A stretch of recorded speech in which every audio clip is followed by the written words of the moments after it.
Hey guys, I would just like to thank you for being so patient during COVID. I went down the COVID rabbit hole, as I'm sure many of you did, but luckily during that time we still had some new patrons show up, so thank you to Gabrielle T. And we also had one new elder, which was Justin from the Obscura True Crime podcast, so I have to get together with him and do one of the extra bonuses for that. But again, thank you guys so much for understanding and still being here when I came back. And I hope you all are doing well. Thank you to all the patrons and all the supporters. Here's the episode.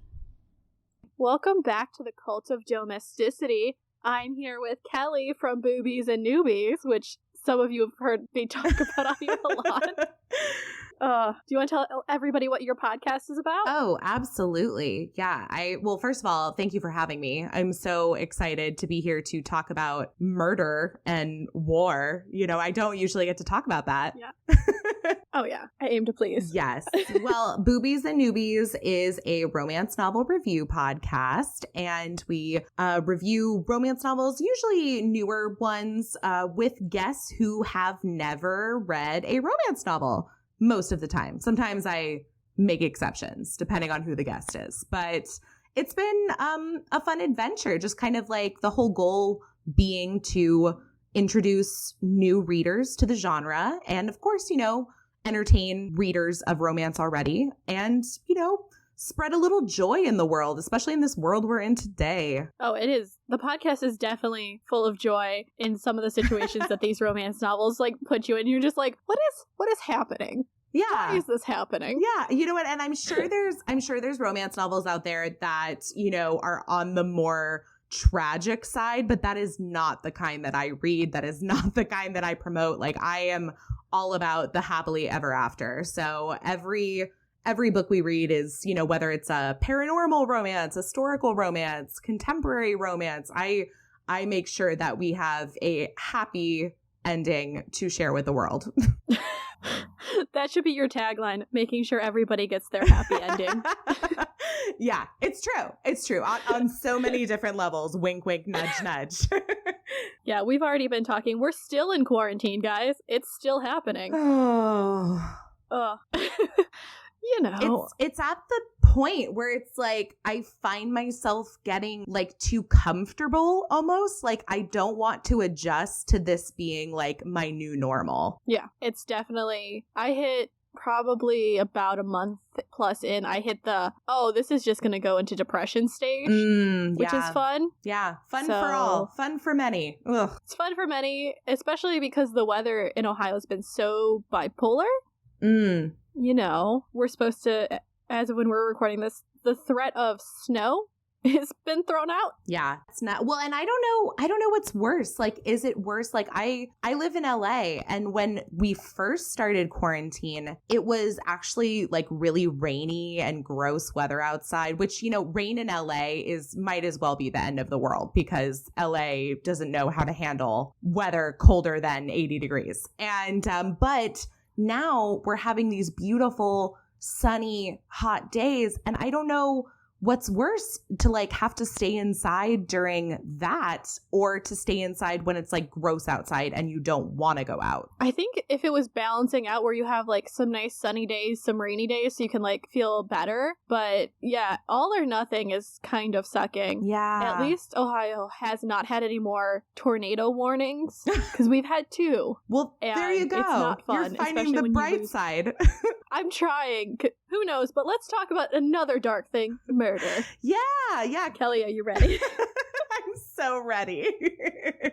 From one dark topic to another. You're welcome. Oh, I know. I was waiting for you to do the segue of like, well, let's not dwell on that. But I'm like, you can't segue to something nicer. We're talking about murder.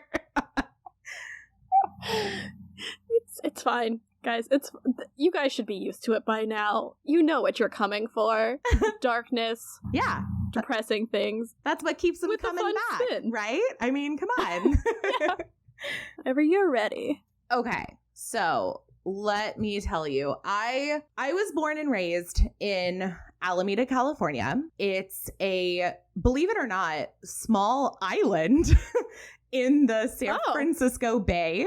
I'm in the actual bay. Yeah, people always find it really funny when I tell them it's an island, but it is an island. And we do have palm trees, but it's not Hawaii. Like, get that image out of your head for sure.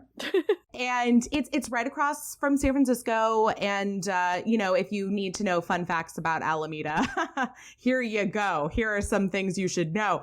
They filmed scenes from The Matrix there. In fact, Keanu Reeves was just in town, and I think he was photographed eating like an ice cream cone. And I was like, yeah, that's about right. Alameda is also the birthplace of peanut butter and popsicles. So you're welcome. I was gonna say that's a weird combination together, but both of those are delicious. Yeah, neither have anything to do with the other.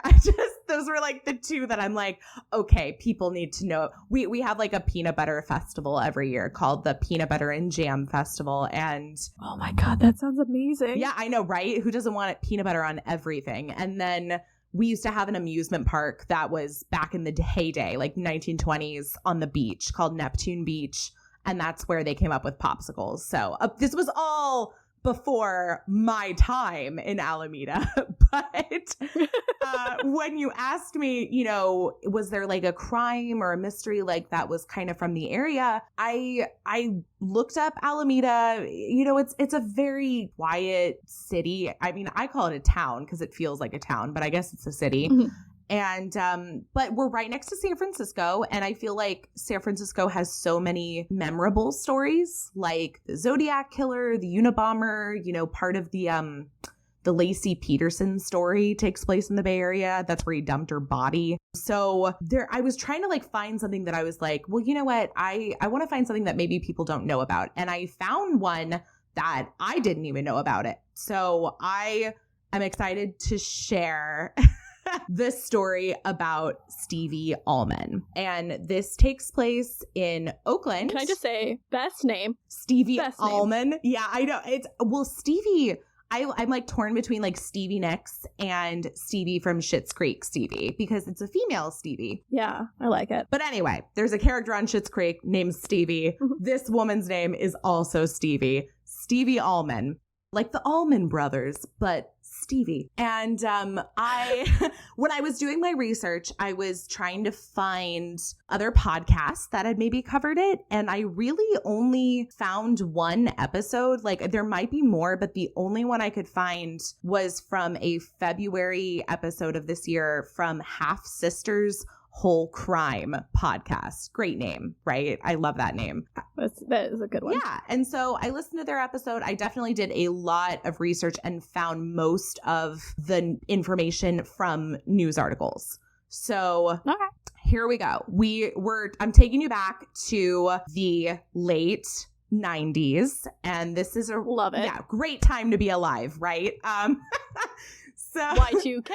Oh, God, that was the best. You have the 2000 election happening, which is going to be real interesting. Bill Clinton's still president. Yeah. What a great time to be alive. Yeah, this was we're kind of starting in like late 1996 in Oakland, California. And like, I don't know, do you know anything about Oakland, just like from the name of it? I believe, is that where West Coast rap is based or was based? Yeah, I feel like. For sure.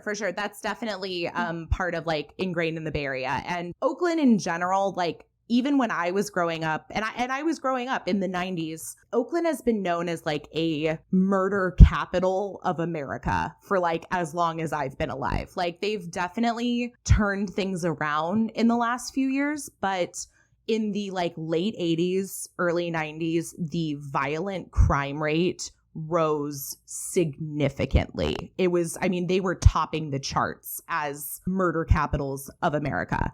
So this is just setting the scene. That is where Stevie Allman is living. And at this time, 1996, she's 52 years old. There's not a ton of information about her earlier years. What I actually did find out about her and her family sadly came from her older sister, Leota's obituary, which was from, it was from a few years ago. She passed away actually close to this time, 7 years ago. I think she passed on Mother's Day, 2013. But so in Leota's obituary, she mentioned that she was one of 10 kids, one of which was Stevie Allman. And I'll just pause there, like 10 children in one family. You know, when you don't have access to birth control and it just, like, you're still going to be having sex, it makes sense. I mean, I just feel for, like, any woman that's had to, like, push 10 children out of her vagina. Like, that's just, like, ouch. Insane. I can't even imagine. You know, it goes with that's my saying, you know, if you don't have birth control, women can be treated like a t-shirt cannon, just popping those babies out. Oh, yikes. What an image.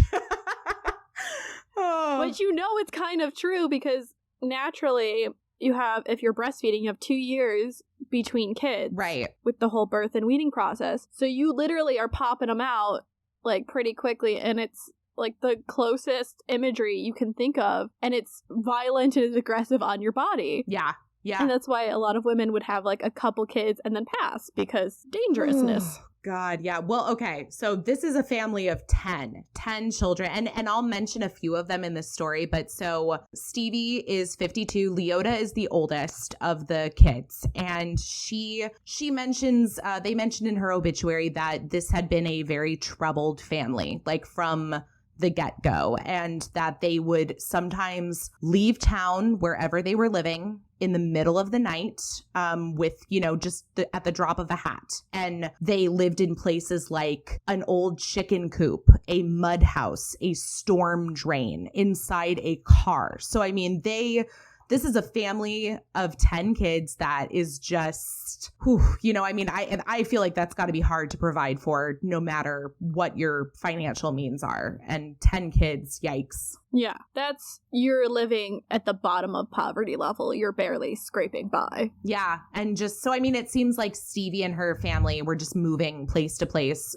throughout her entire childhood. And it's not really clear how they settled in, like, the Bay Area, but the oldest sister, Leota, she eloped when she was 19. So it seems like from that point on, they kind of settled in the Bay Area. Like, she was kind of helping raise her siblings. So that makes sense, though. Yeah, exactly. She was the oldest, right? She kind of jumped into that mom role. Well, if you think about it, any family you see where there's a lot of kids, the older kids raise the younger kids. Mm-hmm. And then, I have a cousin, they have 9 kids. Wow. I mean, I always joke and saying it was 12, but yeah, so, but I mean, the age range is like in the 30s to one's in elementary school. God, so it's crazy. Yeah, I can't imagine that range. Like, I'm an only child, so I mean, I can't speak to this at all. That's too many kids. I know. Imagine having to share bathroom. No, well, and if you're homeless, you know, or living in a chicken coop, like, there is no bathroom, there is no shower. Like, it's, yeah, I can't even imagine. But what we know about Leota is that she, you know, took on this, like, mom role, and she was a really great role model. Like, she, from a very young age, was taking care of the younger siblings, including Stevie, and she and her husband went on to start a nonprofit to benefit underprivileged families. They had an organization called the Society of Good Neighbors. And so basically the only reason I mentioned Leota is that she set a really solid example for who Stevie would grow up to be. And Stevie Allman was described as a quiet, reclusive soul. She kept to herself.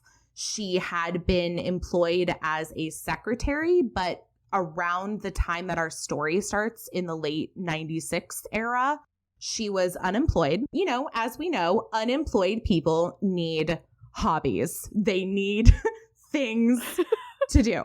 So they don't go crazy. Exactly. I'm facing this right now in quarantine, so I understand. Oh, yeah.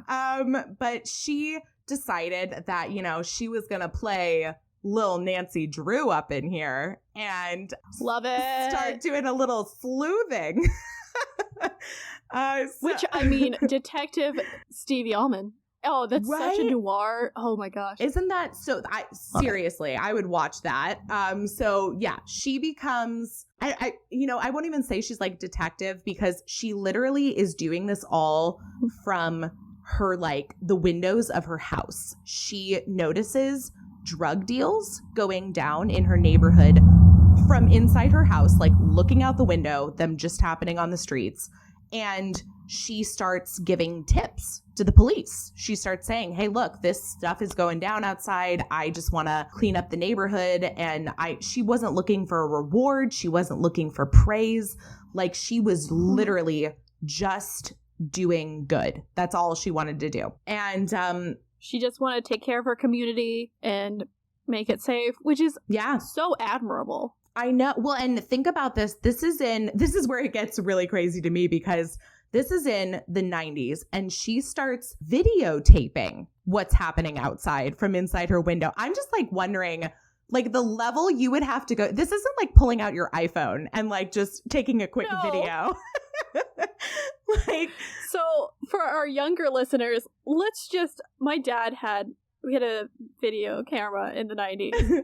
And let's say, which I think was really probably they got it after my brother, so it's early 90s, late 80s. It is massive. It is the size, it is the length of a laptop, probably weighs about 10 pounds. You have to put it on a tripod or put it on your shoulder. Right. Huge. It is huge. It's massive. Oh my God.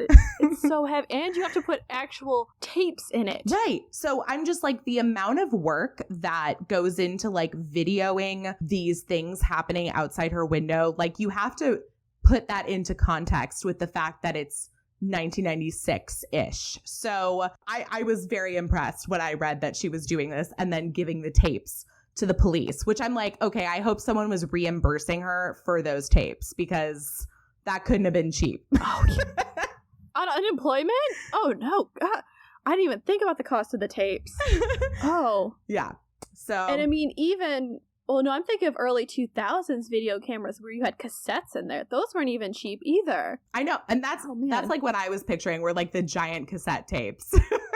Yeah. Oh my God. I know. So she does this for over a year. Videotaping drug deals that are going on outside her window, giving the tapes to the police. She becomes pretty well known within her community as an anti-drug activist, and the police love working with her. They think she's fantastic. The fact that she's doing this, people call her a guardian angel, a hero, a crime crusader. That's like my favorite. Yes.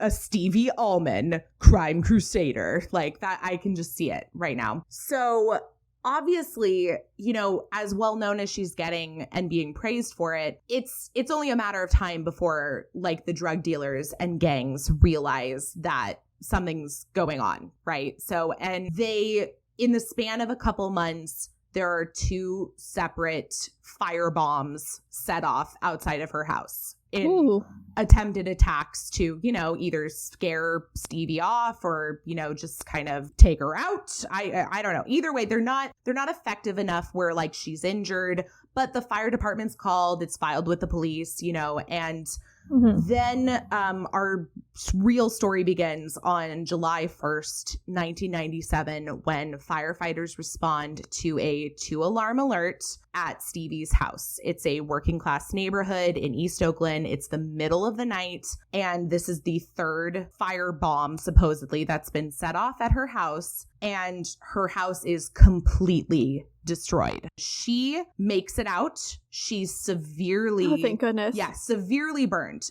They say over 15% of her body suffers 1st and 2nd degree burns. So I mean, she is real messed up. In fact, in one article, they said that she comes running out of the house with like the bottom half of her dress on fire. So she gets out. The house is gone. Unfortunately, her 2 dogs Oda and Caesar. Yep. They are lost in the fire. So I should have issued a warning that like we lose dogs in this story.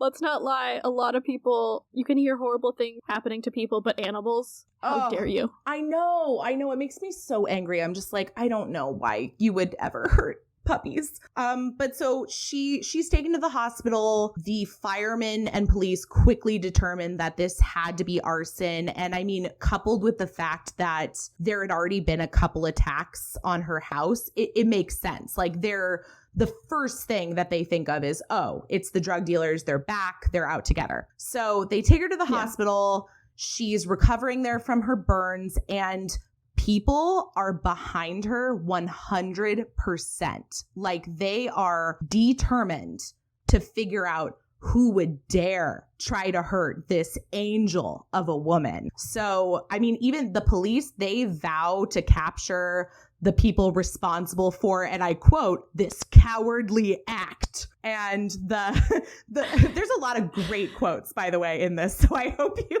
enjoy that. Oh, loving it. Yeah. The police chief for Oakland Police, he says, we intend to jump on this with both feet and both fists. Like they are not holding anything back. They are not fucking around. Yeah. Or as Australia says, they're not here to fuck with spiders. They're not here to fuck spiders. They're not here to fuck with spiders, or they're not here to fuck spiders? They're not here to fuck spiders. We're not here to fuck spiders. That's an Australian slang. Oh, I am adding that to my vocabulary immediately. Love it. It basically means we're not here to like fuck around. I like it better with I'm not here to fuck spiders. Like that is so funny. Oh God, I love that. Okay, so they're not here to fuck spiders. There you go. And so you would think, okay, it gets bigger than that. This isn't even, because when I first read this, I was researching the story, and I was surprised that there wasn't as much press as I thought there would be, considering how many people were on her side. And because it goes beyond the Oakland police. The California governor at the time, Pete Wilson, offers a $50,000 reward to anyone who assists the police in their investigation and like points them in the right direction. And I was just like, I'm sorry. Like, I know this woman was doing some good deeds, but $50,000? Like, that's wow. That's big. She must have been doing a lot of good. And the police department, someone was pointing it out to the governor, being like, hey, like, this is not okay. Yeah. Yeah. And I will say, I looked into Governor Pete Wilson, and he actually ran for president the year before in 1996. Like, he had run for the Republican nomination, and eventually that went to Bob Dole, but he was actually doing really well. And I think at the time he was coming up on a re-election year for governor. So I think this kind of also played into like, oh, I want to, send a message to people that I'm a stand up for my communities. So I don't know if that's all it was, or if she literally had done that much impressive work for the neighborhoods. So we got the Oakland police, we got the governor on her side, and then she gets a call from the White House. What? Yep. The White House calls up the hospital to express their support and basically says, we will do everything in our power to help you. What can we do? We want to find who these guys are that dared hurt Stevie Allman. And I mean, and it doesn't stop. It doesn't stop. Like, you would think White House is it. Nope, we're still going. We've got the media is super into her. They are coming by the hospital. They want to do private interviews with Stevie. There is a donation fund set up, and more than $3,000 is collected just from people around the neighborhood, people in Oakland that want to support her. Which is amazing, because if you consider, if it's such a high crime area, there's probably like some people are working in the middle class, but you're probably dealing with people like closer to the poverty line. So it's true. Just $5 might be all they had to give. Yeah. But when you have, 200 people donating $5, it makes all the difference. Yeah. So they're sending donations. local contractors offer to rebuild her house. Aww. The Oakland Police Officers Association give Stevie $500 to buy her 2 new dogs because they want her to be protected. I know. I mean, it's incredible. And then while she's in the hospital, she gets over 100 cards from people that just send her cards. And in the cards are 92 checks totaling almost $5,000. So people are in awe of what this woman was doing for the community, and they want to support her. That's all happening while she's in the hospital. And she even released a statement a few days after the fire, asking her neighbors to keep up the fight. And, especially since she kind of looked at herself as a wounded soldier in this fight against crime that's happening in Oakland. And a week later, she wrote out this long 3-page letter that they released to the public that said, in it, she said, "It's difficult to imagine people could be this cruel, not once, not twice, but 3 times. I have no doubt they intended to murder me and burn my house down on top of me.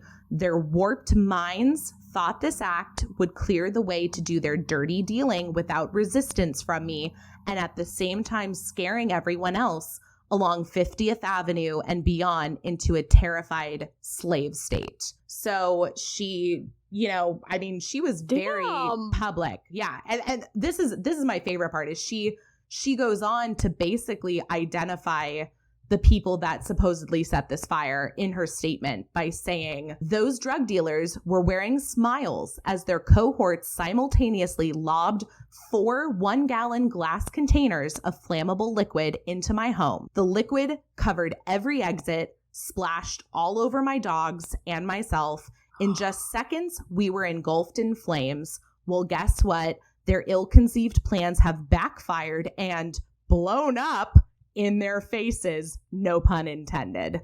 So, I mean, it seems like case closed, right? I mean, it just seems so much well, here it is. Here's what happened.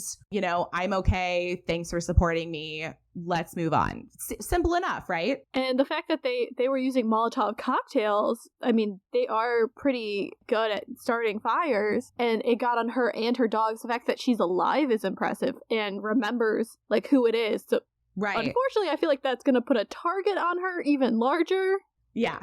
Yes. So here's where this gets a little more bananas, because at first glance, and it's funny if you read the news articles that came out sort of in the order that they came out, because it's interesting seeing what details were released at what time, as opposed to just reading the big blanket picture. So at this point, she's recovering in the hospital. People are sending her money, good wishes, everyone's on her side. And police are a little surprised that no one is actually responding to the governor's reward offer.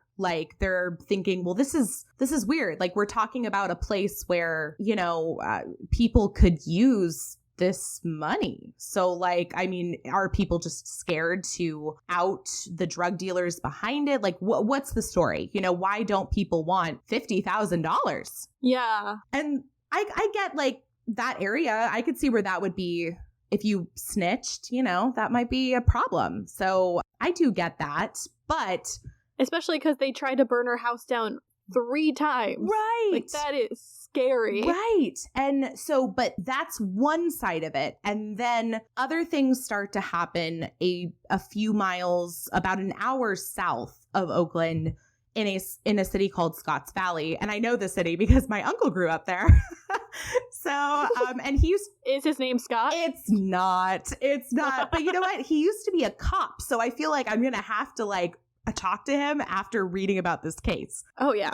But while this whole thing is going on in Oakland, in Scotts Valley, Leota, the oldest sister that I mentioned earlier, she lives there, and she files a missing persons report with the police and mentions something that's kind of takes this case in a whole new direction. And the fact is that Stevie did not live alone in this house that burned down. She lived there with her sister, her younger sister, Sarah. So Oh, no. this is the first time, mind you, that the police, anybody is hearing about her sister, Sarah. So from there, more of Stevie's siblings and neighbors and friends contact the authorities and tell them the same thing, that Sarah lived with Stevie. From all of this happening and all of the news reports coming out and, you know, this being a very public story, it doesn't take long before people come forward and tell the authorities, this woman you're talking to is not Stevie. This is Sarah. This is Stevie's sister, Sarah. Now we Wait, what? Yep. So everyone... We have oh, I'm sorry. I gotta put my head back on. It just flew up. What? Yeah. So, I mean, it's this is why I call this story bananas, is because every time you think it's going one direction, it goes in a whole different direction. So what kills me is, unfortunately, this is one of those stories that kind of puts cops in a really bad light, because my first question was, I don't understand. How do you like mistake one person for another? Are they twin sisters? You know, what's the deal? And literally the story is that the authorities never verified who they'd been talking to this entire time. They had taken Stevie. What? They had taken Stevie at her word that she was exactly who she said she was. So at this point, until now, they've been working under the assumption that this has been Stevie. And it's not until people come forward and tell them that it's Sarah that they start to dig into who Sarah Mitchell is. Here's what we know. You can't see my face, but I'm still in shock by this like evil twin reveal. Yeah. So let me tell you, here's what we know about Sarah Mitchell. Sarah Mitchell is Stevie Allman's younger sister. And she's 5 years younger. She's 47. So they aren't twins, but if you looked at a picture of them, it's understandable. Like, they even say that people would mistake them for twins. It's funny though. Like, they're both white women with brown hair and like a little wider set. I mean, I'm like, if this is the criteria we're going after, I could have been twins with them. So, I mean, it kind of, I get it. Yeah. Like, especially if they have similar facial features and stuff. Mm-hmm. Yeah. If you see a picture But yeah, no, I was gonna say, I totally get it, because I mean, I've taught students where I joke, there's skinny white boys, college white boys, that all look the same. Yes. And they're all named Chad. Or Matt, mm-hmm. or Michael, mm-hmm. or Sam, or Ryan. Yeah. So, yeah, I can see it from a distance. You're like, oh crap, which one are you? But right. And I'll send you a picture, because they really do. I mean, they really do look alike. Like, I can see where people would mistake them for twins. Sarah is 5 years younger. According to the family, Sarah is not the go-getting do-gooder type like Stevie. She was lazy. She was constantly out of work. She had also been living rent-free with Stevie for over 20 years. Damn. 20 years. And in California, that's a lot of rent. And especially, I mean, I'm from the Bay Area. I can tell you how expensive those cities are. Like 20 years rent-free. So, which just goes to show you how good of a human real Stevie is, not fake posing Stevie. But yeah, 20 years letting your sister live with you rent-free. And apparently her only rent that she had to pay was to basically purchase her own groceries and help out around the house. So like normal roommate kind of stuff. Yeah, I mean, my sister did pay rent to my parents, but that was in the form of liquor, which was really funny. There you go. I like that deal. But basically what it all boils down to is Sarah was definitely, not the great citizen that Stevie was. She, in fact, according to one of their other sisters, whose name is Lee, nobody was pleased when Sarah moved into Stevie's house. Like, they basically warned Stevie against it because it was common knowledge in the family that Sarah did drugs. She was an alcoholic. She apparently had also stolen money from like most of the family members for years. She would try to like take their checks and cash them. She all around not great background. A great human. Yeah, exactly. And she also had a record. She was arrested for prostitution in 1971. She definitely had, I mean, clearly they all had stuff working against them, but for Sarah, I could see where maybe Stevie let her live with her, you know, as opposed to having her be homeless, or, you know, maybe she couldn't get an apartment because of her arrest and everything. So it made for a bad situation. And so according to Leota, the oldest sister, Sarah had also tried taking Stevie's identity several times over the last couple of years, basically just so she could gain access to Stevie's accounts and get her money. Oh no. Yeah. And so it had reached a breaking point, and Stevie had officially asked Sarah to move out of her house. So when the police find out all of this, you know, from their various family members, they of course are like, well, Sarah has a record. She was arrested for prostitution. Like, the easiest thing we can do at this point is to at least identify her as Sarah officially, you know, and not, you know, so we know that she's not Stevie. So they bring her in for questioning, they fingerprint her, and no surprise, her fingerprints match Sarah Mitchell's arrest from 1971. So I mean, if you're trying to take someone's identity and you've already been arrested, it doesn't make sense, right, to be like, I am this person. Right. Well, and so they identify her. It's official. Sarah, she confesses to impersonating her sister. She says, yes, it's me. You know, I was pretending to be Stevie. I wanted, you know, to get some money out of this or whatever. But the police are like still stumped at this point, because they're wondering, like, some of them believe that maybe both of the sisters were involved in the anti-drug crusade. Some of them thought that maybe it had been Sarah all this time and not Stevie. And it's kind of coupled with the fact that the last known sighting of Stevie Allman was in April. So we're talking about like 3 months earlier was the last time somebody remembers seeing Stevie specifically and knowing that it was Stevie. And they ask Sarah, you know, okay, where is she? Like, this is the big question now is, well, where is Stevie? And Sarah claims that Stevie is away on vacation. No, I don't like this. I don't like it. Because, you know, that's the easiest answer is, oh, she's on vacation. Well, if you're unemployed, how are you affording vacation? Yeah, with all this, like, you know, secret money she's got that Sarah's trying to steal from, I don't know. It's a lot. Because of like all this new evidence that's coming out, add in the fact that they basically are looking at the burns that Sarah has on her body from the fire, and they're seeing them in a whole new light as splash burns, which are the type of burns someone would get when they start a fire.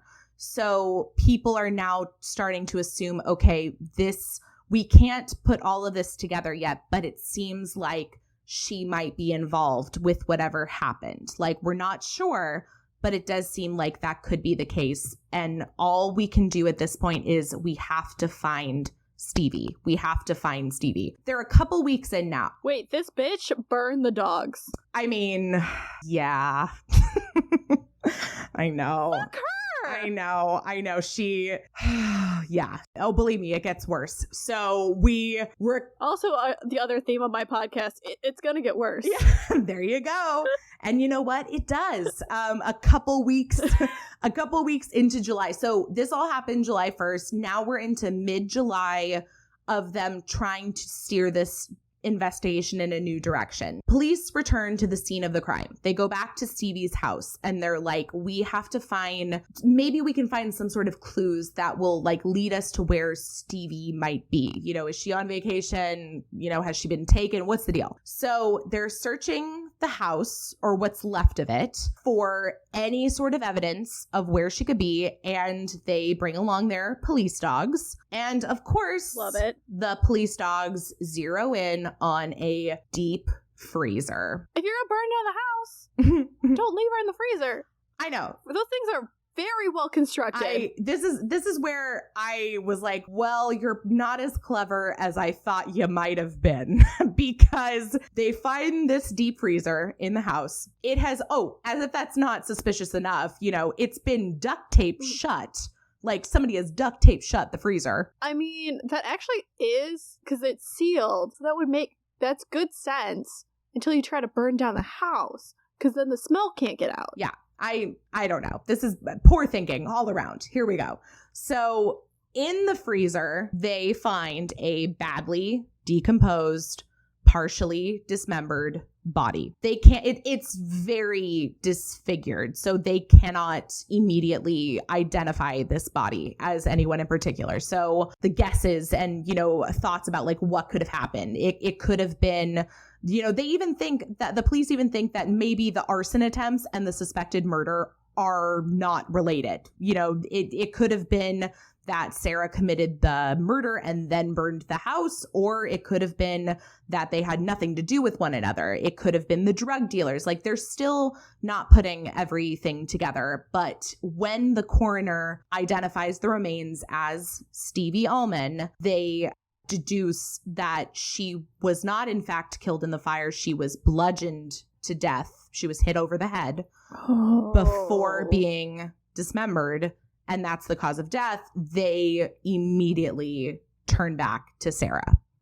So from there, it goes from circumstantial to a lot more direct, and they basically deduce that Stevie had been bludgeoned while she was sleeping, dismembered, stuffed in the freezer, and she could have been dead for about a month at this point before they found her. Oh my god, that's crazy. And like the question then becomes, are the arson attempts even related? Right. They could not be even related.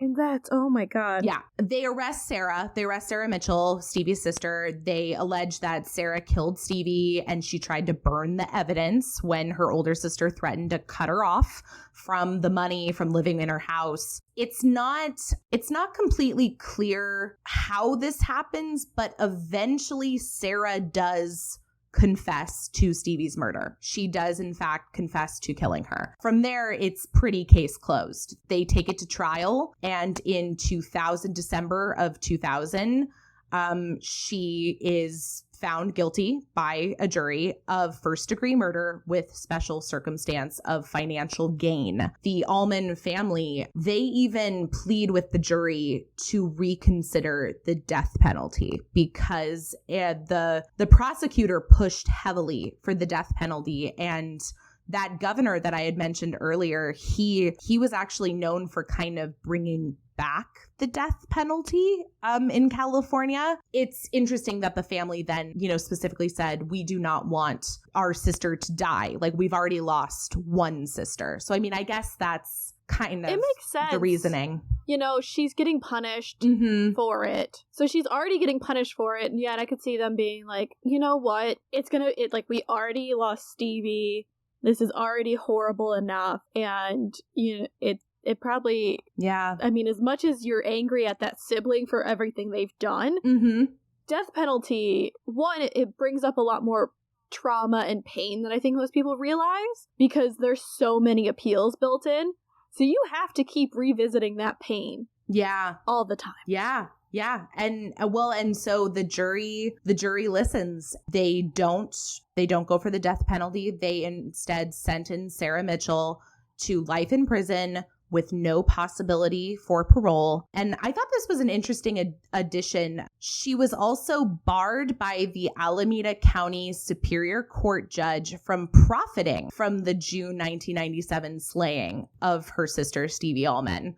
So I was like, okay. Because all those people sent the money in. Yeah, exactly. In fact, that was, I think I skipped over that, but when they first arrest Sarah, they basically arrested her originally for forgery because she had been trying to cash a check that had been sent as a donation to Stevie. From there, it just spiraled into investigating the murder. She actually filed for appeal the following year. In 2002, the state appellate court upheld the murder conviction. There's no way that she will not be spending her life in prison. She is 70, I think around 70 years old at this point, and she is serving her sentence at Central California Women's Facility. So that's where Sarah Mitchell will be spending the rest of her days. Did they ever figure out if the arson was related or not? Or this one that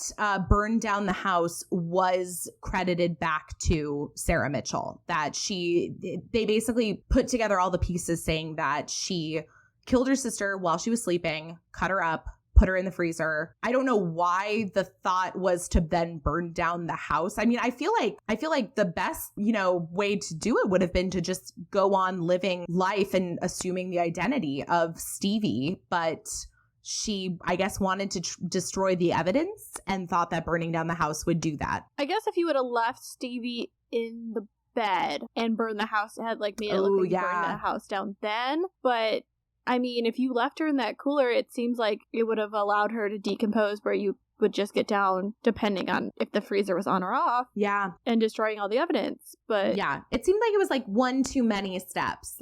Either, burn down the house with her inside, leave her in the freezer and assume her identity. We don't need to do all the ways to kill somebody. Just pick a couple. Yeah, I mean, even if you made it look like a fire where there was arson involved and, that, and she was found in her bed or something like that, it would have been a little less conspicuous, I guess. Right. Yeah. So I don't know. I don't know what her whole thought process was with this. And I mean, to me, the really eerie part of it was that there are pictures from the trial, and most of them show Sarah Mitchell with this calm, smiling demeanor, during the sentence. And you're just I don't like it. Yeah, it doesn't, it's not an evil smile. It's just an indifferent smile. This just hasn't affected her life. And it's crazy. I mean, even the police captain of Oakland police called it a bizarre event and the stuff of a Hollywood movie. That's a direct quote from him. He's like, this is the stuff of a Hollywood movie. This was never where we thought this was going. Yeah, and it's so tragic for that neighborhood because they lost someone who really was looking out for them and trying to improve the neighborhood. Yeah. And trying to do good. I think that was the end of the war on drugs, but I can't remember. Yeah. R.I.P. Stevie Allman. R.I.P. because she was just trying to do good and she got killed for money, which is so... I know. It's the most basic thing. It's just so... I mean, when you boil it all down to why did she die? It literally is it's even along the same lines of you can't trust anybody or good guys finish last. You're just this is so terrible. What a terrible moral to this story. And it's her family. Yeah, that's the crazy thing. Technically, the war on drugs is still going on, in case you were wondering.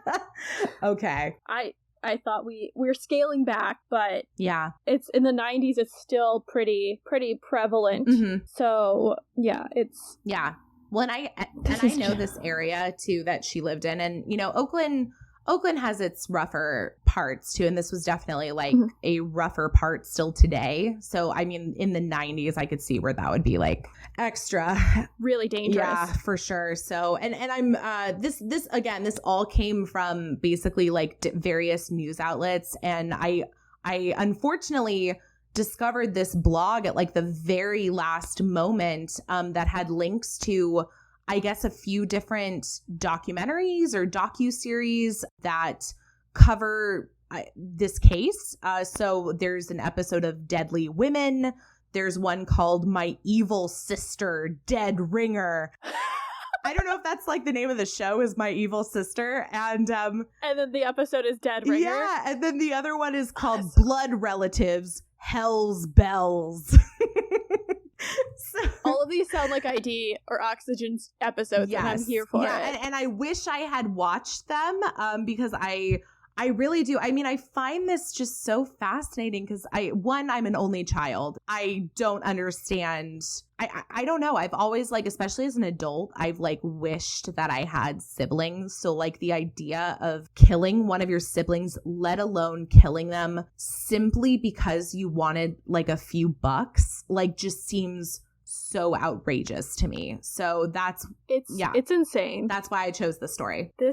I have siblings and I can't imagine murdering them. Good. I'm glad that's the lesson to take away from this episode then. Don't murder your siblings. Just don't murder people. I feel like we don't need to say this often enough. Don't murder people. Because it's not the victim's fault. It's the murderer's fault. Yeah. And I feel like the benefits are never going to outweigh the costs of what you have to give up when you commit a crime like this. Oh, no. So, Kelly, do you want to tell everybody where they can find your more uplifting and happier podcast? Absolutely. You can find Boobies and Noobies. We have our one-stop shop, brand new website, boobiesandnoobies.com. We're also on all the socials, Facebook, Twitter, Instagram, at Boobies Podcast. That's Boobies with an S because it's plural, Boobies Podcast. So yeah, go ahead. And of course you can listen on any, podcast streaming platform that you, listen to this lovely podcast on. Yeah, and we'll be back next week for it's gonna be dark, guys. Sorry. it's just how we're going. I'm sorry. Okay, bye. Bye. Hey everybody, it's Kelly, host of Boobies and Noobies, part of the Frolic Podcast Network. Every episode, I invite a romance reading newbie to read and review their very first romance novel, alongside me, a self-proclaimed romance novel addict. We're talking everything from bisexual pegging. We need more pegging on TV. We need it in books. We need it in real life. We need to talk about it. To the deepest intricacies of relationships. It really is we're fighting for us. Yes. Let's That's fight. Beautiful. We cover it all. Find and follow us on social media at Boobies Podcast and catch up on previous episodes on your favorite podcast streaming platform. Hey guys, I'm Bryce. And I'm Kyla, and we host Mariticide Podcast. We discuss true crime, the supernatural, and all things spooky with episodes released bi-weekly. Whoops, forgot to mention our crime-fighting pug, Bogey. He's the Beyonce of our Destiny's Child. If you are in the market for a new podcast, check us out by visiting our website, mariticidepodcast.com, and subscribe on your favorite podcast app. Until death do us part, we'll see you soon. Of Domesticity. We're available on all podcatchers. Remember to rate, review, subscribe to help spread the word, or just force other people to listen to it. Our Facebook and Twitter are at Domestic Podcast, and our Instagram is at the Cult of Domesticity. We also have podcast merch at Threadless. As well, if you want to support us financially or show some appreciation, we have a PayPal tip jar and a Patreon, which has some pretty great perks. Any topic suggestions, feel free to email us at domesticpodcast@gmail.com. Remember to stay domestic and cult-free.